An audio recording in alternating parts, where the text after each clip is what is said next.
Welcome to ஜிஜிஸ் kitchen. இன்றைக்கி நம்ம கிச்சனில் ரவா பொங்கல் குயிக்காக எப்படி செய்யுதுன்னு பார்க்கலாங்களா? வாங்க இன்க்ரீடியன்ஸ்க்குள்ள போகலாம். ஒரு கப் அளவுக்கு ரவை, அரை கப் அளவுக்கு பாசிப்பருப்பு, ஒரு பச்சை மிளகாய், அரை இன்ச் அளவுக்கு இஞ்சி, அரை ஸ்பூன் ஜீரகம், 1/4 ஸ்பூன் அளவுக்கு பெருங்காயத்தூள், அரை ஸ்பூன் மிளகு, ஒரு 10 முந்திரி பருப்பு, 5 ஸ்பூன் அளவுக்கு நெய், கொஞ்சமாக கருவேப்பிலை, தேவையான அளவு உப்பு. வாங்க அடுத்து என்ன செய்யுதுன்னு பார்க்கலாம். இப்போ ஸ்டவ் ஆன் பண்ணி ஒரு கடாயில் ஒரு ஸ்பூன் நெய் ஊற்றிட்டு, ஏற்கனவே வறுத்த ரவை தான் எடுத்திருக்கேன். இருந்தாலும் நம்ம நெய்யில் வறுத்து சேர்க்கும்போது இன்னும் கொஞ்சம் டெக்ஸ்சர் நல்லாயிருக்கும். இப்போ கலர் மாறாமல் இந்தளவுக்கு வறுபட்டுருச்சு, போதும். அதை எடுத்து வச்சுட்டு அடுத்து என்ன செய்யுதுன்னு பார்க்கலாம். இப்போ பாசிப்பருப்பை கழுவிட்டு குக்கரில் சேர்த்திட்டு எந்த கப்பில் நம்ம ரவை எடுத்தோமோ அதே கப்பில் 2 கப் அளவுக்கு தண்ணி ஊற்றிட்டு ஒரு பிஞ்ச் அளவுக்கு மஞ்சள் தூளும் பெருங்காயத்தூளும் போட்டு ஒரு 3 விசில் வரட்டும், அப்புறம் பார்க்கலாம். குக்கரை ஓப்பன் பண்ணி பார்க்கலாம். நல்லா வெந்து வந்துருச்சு. இது நல்லா அப்படியே நல்லா மசிச்சு விட்றலாம். இப்போ நல்லா ஒரு விஸ்க் வச்சு நல்லா கலந்ததில் பருப்பு நல்லா மசிஞ்சு வந்துருச்சு.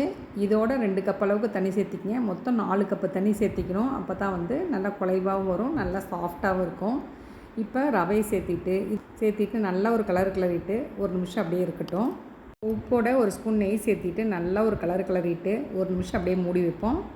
இப்போ ஒரு நிமிஷம் அதை மூடி வைக்கிறதுக்குள்ளே நம்ம ஸ்டவ் ஆன் பண்ணி அதே கடாயில் ஒரு ஸ்பூன் நெய் ஊற்றிட்டு ஃபஸ்ட்டு முந்திரி பருப்பு போட்டு இப்போ கலர் சேஞ்ச் ஆக ஆரம்பிக்குது. இப்போ பச்சை மிளகாய், இஞ்சி, ஜீரகம், மிளகு, பெருங்காயத்தை போட்டு நல்லா ஒரு வறுத்துக்கலாம். இந்தளவு வறுபட்டுருச்சு, போதும். இதை அப்படியே எடுத்து நம்ம பொங்கலுக்குள்ளே சேர்த்திட்டு நல்லா ஒரு கிளறிட்டு மேற்கொண்டு ஒரு ஸ்பூன் நெய் ஊற்றிட்டு ஒரு நிமிஷம் அப்படியே மூடி வைப்போம். அப்புறம் பார்க்கலாம்.